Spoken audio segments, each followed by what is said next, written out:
Chemistry part 3 BSc third final year इकाई 3 प्रश्न 17 ए Raman spectra के कोई 3 अनुप्रयोग लिखिए। बी इलेक्ट्रॉनिक वर्णक्रम के 3 मुख्य अनुप्रयोग लिखिए। आप हमसे शादी करना नहीं चाहते, किसी और से हमारी शादी होने नहीं देंगे, हम क्या करें?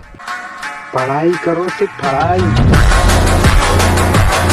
उत्तर ए रमन स्पेक्ट्रा के अनुप्रयोग। Application of Raman spectra. Raman spectra के अनेक महत्वपूर्ण अनुप्रयोग हैं। अकार्बनिक, कार्बनिक एवं भौतिक रसायन में होने वाले कुछ अनुप्रयोग अग्रानुसार हैं। एक अकार्बनिक रसायन में अनुप्रयोग अनेक अकार्बनिक अणुओं एवं संकुलों की संरचनाओं में तथा उनकी प्रकृति के निर्धारण में।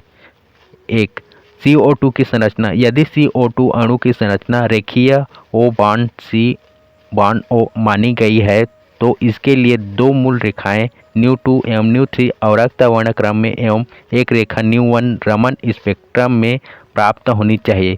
यह प्रायोगिक रूप से सत्यापित किया जा चुका है कि CO2 के निम्न 3 स्पेक्ट्रम रेखाएं प्राप्त होती हैं।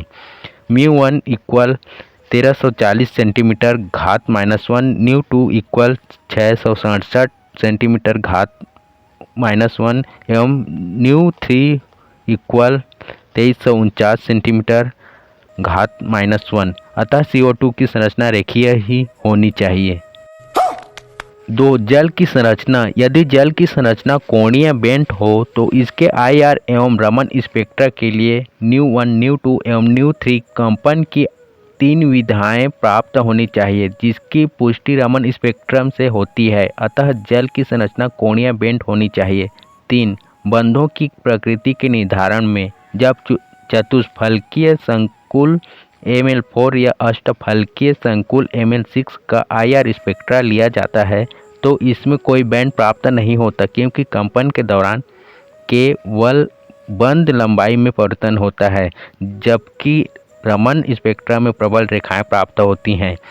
4 HCN की संरचना। इसके रमन स्पेक्ट्रा में 2062 सेंटीमीटर घात -1 एवं 2094 सेंटीमीटर घात -1 पर 2 रेखाएं प्राप्त होती हैं जो इसके 2 समावयवियों के मध्य गतिक साम्य को दर्शाती है। इसके अतिरिक्त N2O की संरचना मर्क्यूरस लवणों एवं संकुलों की संरचना के अध्ययन में भी रमन स्पेक्ट्रा उपयोगी है।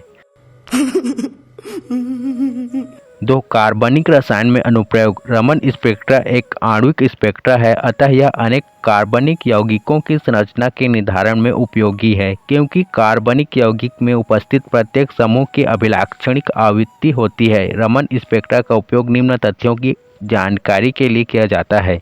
एक किसी कार्बनिक अणु में विशेष बंध की उपस्थिति एवं अनुपस्थिति ज्ञात करने में। 2 कार्बनिक अणुओं की संरचना के निर्धारण में। 3 समावयवियों के अध्ययन में। 4 रंजकों में उपस्थित अशुद्धियों के परीक्षण में। 5 कार्बनिक यौगिकों के वर्गीकरण में। 6 IR स्पेक्ट्रम की तुलना में कार्बनिक मिश्रणों के मात्रात्मक विश्लेषण में रमन स्पेक्ट्रा ज़्यादा उपयोगी है। 3 भौतिक रसायन में अनुप्रयोग। रमन स्पेक्ट्रा की सहायता से भौतिक रसायन के अनेक अध्ययन में सहायता मिलती है जैसे एक क्रिस्टलीय रूप का अक्रिस्टलीय रूप में परिवर्तन का अध्ययन। किसी क्रिस्टलीय रूप के लिए तीक्ष्ण रेखाएं प्राप्त होती हैं जबकि अक्रिस्टलीय रूपों के लिए चौड़े एवं धुंधले बैंड प्राप्त होते हैं। 2 किसी विद्युत अपघटनीय वियोजन के समय उत्पन्न होने वाले आयनों का रमन स्पेक्ट्रा द्वारा निर्धारण किया जा सकता है। 3 किसी लवण के जल अपघटन की मात्रा को रमन रेखाओं की तीव्रताओं में होने वाले परिवर्तन के द्वारा ज्ञात किया जा सकता है। समझ रहे हो? समझ रहे हो आप? समझ रहे हो ना? बी इलेक्ट्रॉनिक स्पेक्ट्रा के अनुप्रयोग। Application of electronic spectra. Electronic spectrum UV एवं दृश्य क्षेत्र में प्राप्त होता है अतः यह अत्यंत उपयोगी है। कुछ महत्वपूर्ण उपयोग निम्नानुसार हैं। 1 यौगिकों के मात्रात्मक विश्लेषण में बियर के नियम की सहायता से रंगीन विलयनों का मात्रात्मक अध्ययन किया जाता है। 2 किसी यौगिक के अणु भार के निर्धारण में यौगिक के विलयन का अवशोषणांक एब्जॉर्बेंस ज्ञात करके यौगिक का अणुभार ज्ञात किया जा सकता है।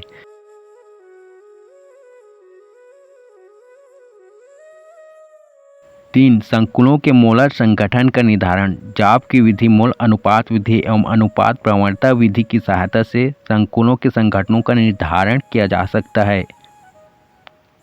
4. इससे संकुलों के स्थायित्व स्थिरांकों का निर्धारण किया जा सकता है। 5. अकार्बनिक यौगिकों की संरचना के निर्धारण में उपयोगी है। 6. अकार्बनिक संकुलों की संरचना ज्ञात करने में। 7. ज्यामितीय समावयवों को पहचान करने में। 8. रासायनिक अभिक्रिया की बल गति का अध्ययन करने में। 9. किसी बंध की वियोजन ऊर्जा के निर्धारण में। मम्मी मेरी शादी कर दो जून या जुलाई में, मम्मी मेरा दिल नहीं लगता कॉलेज की पढ़ाई में। यही मूड है मेरा सुबह से, यही गाना गा रहे हैं, मेरे दिल को भा गया है ये गाना।